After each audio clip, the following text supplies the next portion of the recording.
Let's use the law of sines today to set up our proportion.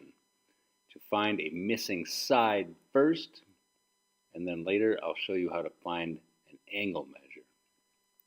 What I find to be the most important or challenging thing is setting up that proportion. A good idea when given two angle measures is to find the third one right away. Pretty simple equation. We know that the angle measures of any triangle equals 180, so that angle B must be 29 degrees. Let's label that. Now another great idea is to label all the sides with their lowercase letters, and of course it's opposite of each angle. So that side right there is going to be side A. And then we go opposite of B to label B, and opposite of C to label C.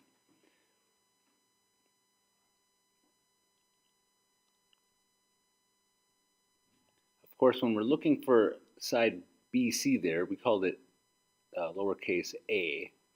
We have to use the sign of A over A.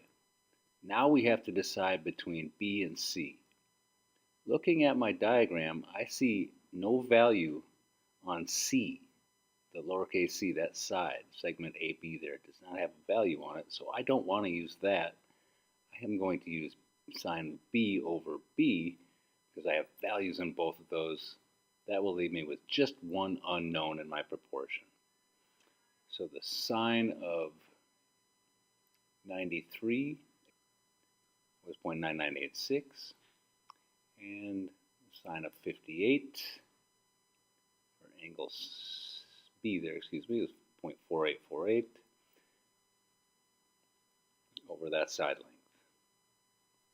Our proportion now has three numbers in it and one unknown, and that can be solved. Simple cross multiplication. And I'm not going to solve that for you. That's hopefully very easy for anyone watching. So here's a little explanation as to why we do not use the sign C over C when setting up the proportion, given the information we have here.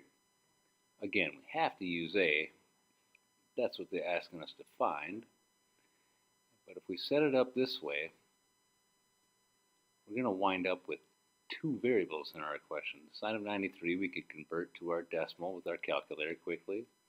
The sine of 58 we could also. But now we have an A on the denominator and a C on the other denominator, two variables we are not going to be able to solve. So we do not use sine C over C in this case.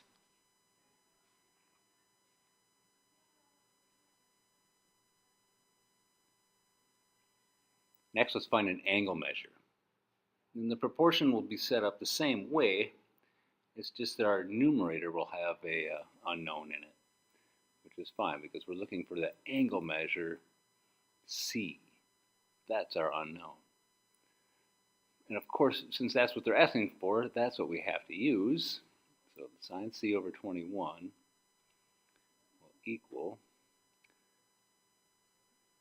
now I'm setting up sine B over 16.1, but we do not know sine B. We can't get that calculation with our calculator, so we have two unknowns. We definitely will not use that. Very shortly I'll show you we'll use sine A, of course, because the value of the angle measure is there, and the side value opposite of it is also there. And we will be able to solve for what we're being asked to solve. So let's see what this looks like when we set up sine A over A and sine C over C. That's 26 for our denominator there. Sine C, our unknown, we'll find that using the inverse operation on our calculator. I'm sure your teacher will teach you that quite well. Sine of 88 degrees is 0.9994. Sine C is our unknown for now. I'm just going to call that x in my proportion.